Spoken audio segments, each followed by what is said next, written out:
വിഷുപ്പുലരിയിൽ കണ്ണനെ കണി കാണാൻ ആയിരങ്ങളെത്തി. തിരക്ക് കണക്കിലെടുത്ത് പ്രത്യേക ക്രമീകരണങ്ങളാണ് ഗുരുവായൂർ ക്ഷേത്രത്തിൽ ഒരുക്കിയിരുന്നത്. പുലർച്ചെ 2:55 മുതൽ 3:55 വരെയുള്ള 1 മണിക്കൂറായിരുന്നു വിഷുക്കണി ദർശനം.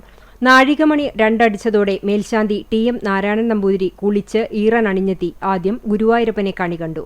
തുടർന്ന് നാളികേരമുറിയിൽ നെയ്യൊഴിച്ച് ദീപം തെളിയിച്ച് ഗുരുവായൂരപ്പനെ കണി കാണിച്ചു.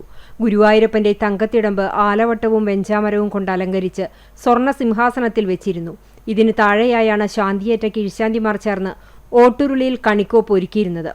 വിഷുക്കണി ദർശനത്തിനായി കിഴക്കേ ഗോപുരവാതിൽ തുറന്നതോടെ ഭക്തർ ക്ഷേത്രത്തിലേക്ക് ഓടിക്കയറി. കൺകുളിർക്കെ കണ്ണനെയും കണിയും കണ്ടു തൊഴുതു. ദർശനം കഴിഞ്ഞവർക്ക് മേൽശാന്തി വിഷുക്കൈനീട്ടം നൽകി. ശ്രീലകത്തിനു പുറമെ നമസ്കാര മണ്ഡപത്തിലും കണി ഒരുക്കിയിരുന്നു. കണി ദർശനം അവസാനിച്ചതോടെ വാകച്ചാർത്തും അഭിഷേകവുമടക്കമുള്ള പതിവ് പൂജകൾ ആരംഭിച്ചു. കണി ദർശനത്തിന് ശേഷവും ഗുരുവായൂരപ്പനെ ഒരു നോക്കു കാണാനായി ഭക്തർ എത്തിക്കൊണ്ടിരുന്നു. ക്ഷേത്രത്തിൽ വിഷുവിളക്ക് സമ്പൂർണ്ണ നെയ്വിളക്കായാണ് ആഘോഷിക്കുന്നത്. വിഷു സദ്യയും ഉണ്ടായിരുന്നു.